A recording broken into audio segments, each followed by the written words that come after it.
Hello, Chad Peterman here with a brand new growth block from our Can't Stop the Growth podcast. I'm sure you'll find something to help you on your growth journey. Let's jump in.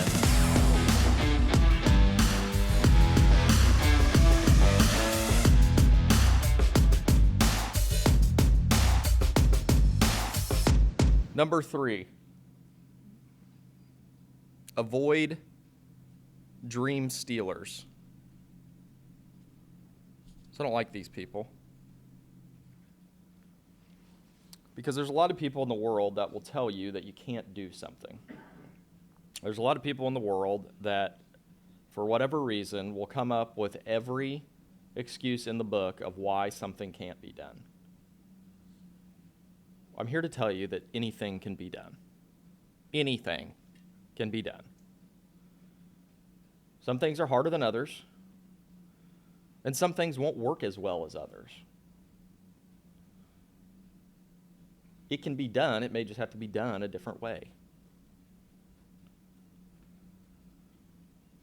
The key is understanding that because we need to avoid these people, and this kind of goes back to our environment of, we've all, I don't know if you guys have, I've had to fire friends before.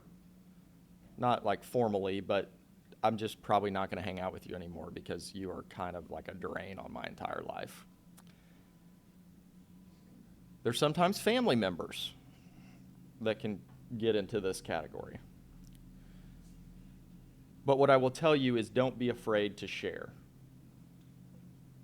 Don't be afraid to put it out there on the line, even though you know that they're going to try to steal it. They're going to try to tell you that you can't do it, that it's not possible.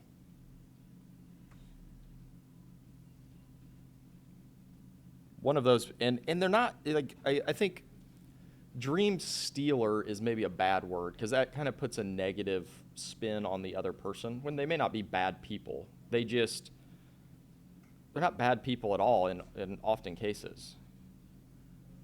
For me, my dad is one of these people, right? Like he is not a dream stealer. I mean, shit, he's given me every opportunity in the book. But when I think big, I think being a parent, he wants to protect, right? It's hey, I don't want you to get hurt, still to this day. Type of thing. But what fuels me is anytime I have a big dream, he's one of the first people that I share it with. And I've said this before because I know that if he pushes back, then I'm dreaming big enough. If he doesn't push back and agrees with me, that's when I get a little scared. Did he really? Oh, okay. Well, let's revise and then let's go bigger. One of my dreams here, I came up with this wild idea. So this is part of the exercise. So just sharing these big dreams. So about a year ago, well, actually, I've always been loosely, we have some family friends that are in racing and different stuff like that. And so I can barely turn on my car. So it's not like I'm going to drive or anything. But I always got kind of interested in the business of racing. And I'm like, all right, let me try to figure this thing out. Everybody said when they were little, hey, I want to own an NBA team. I want to, I'm going to own the Pacers, or I'm going to own the Colts, or I'm going to play for the Colts, whatever it may be. And so I was looking at racing, and I've studied it for 2 years now. So I've watched every race. I've done every Google deep dive black hole that you possibly can on every team and how they were constructed and all this stuff. That's what I do with my free time.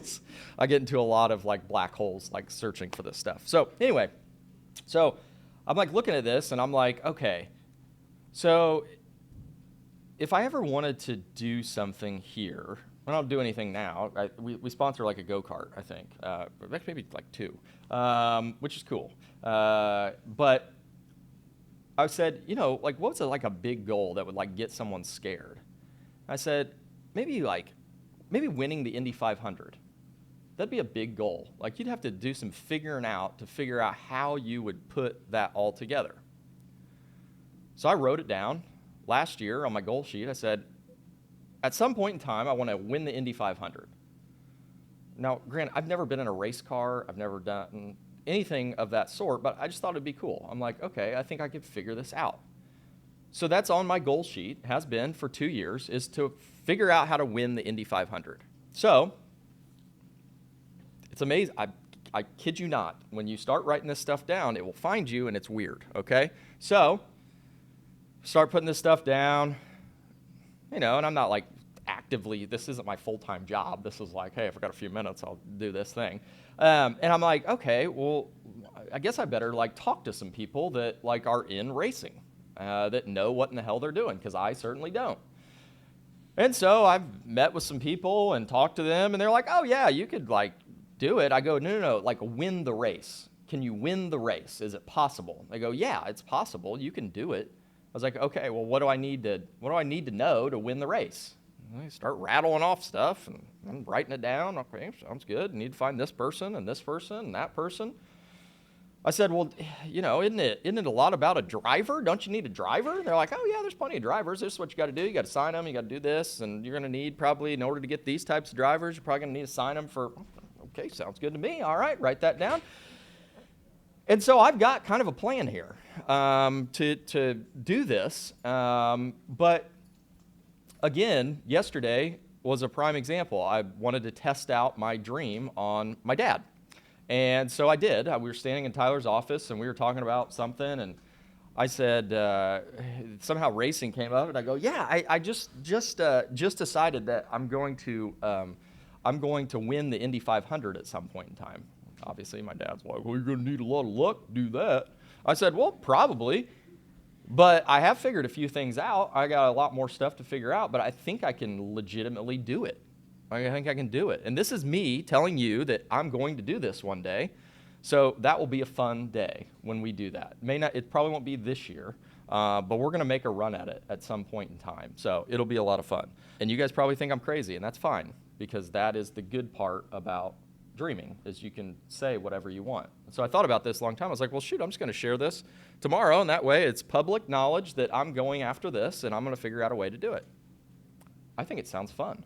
I mean, I've been to the Indy 500 once. That was pretty fun. I've been twice. It's pretty fun. It gets a little rowdy out there, but all good stuff. So again, what's stopping you from saying something like that? Nothing. I don't know anything about racing except for deep dive black hole Google searches sitting on the couch. And then just talking to people and trying to find out, how would you do something like this? Because there are people that have done it before. So you just have to pick their brain. They'll usually tell you how to do it. Like, we built what we've built with a lot of great people, but I also went to hundreds of shops around the country to figure out and just ask people, how do you do that?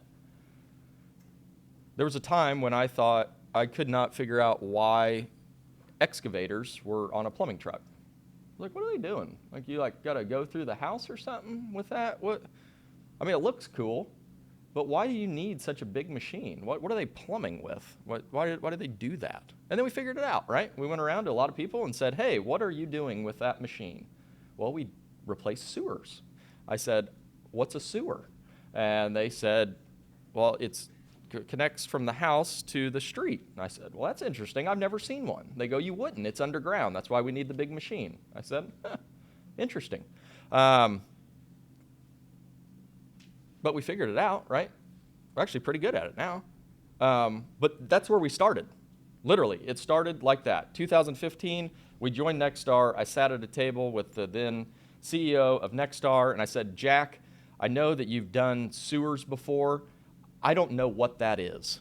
What are they doing there? It seems like fun. At the time, literally, Tyler and I just thought it looked cool to have a big excavator on the back of a dump truck. That was what we were starting with. Like, that looks cool. We could slap our logo right on that door. That'd be awesome. That's what we started with. Now we have a lot of stuff. But that was our goal. That's how we started. Like, it's okay if your dream starts out as like super duper, like, I have no business saying this. But it's when you have the courage to say what you have no business saying that you actually do it. No one was born and they said, well, you should probably win the Indy 500. All of the big names in that sport started out doing something else. And then they got into it and they were like, okay, well, I think I can figure this out. And they figured it out better than everybody else and they won. So I think we can figure it out. I mean, racing is similar to figuring out excavation, I think. There's a lot of similarities there. I think. They both use gas, so we got to start. Actually, they use diesel, don't they? Damn it. All right. Well, we'll get there. I think race cars use something else. They don't fill up at the pump. So we'll figure that one out when we get there. Got a few things to figure out yet still. Thank you so much for listening. If you're looking for more, feel free to go back and listen to the full episode. If you enjoy the content, please rate, review, and follow us on social. It really does help out the show a lot. As always, keep growing out there, and I'll see you in the next episode.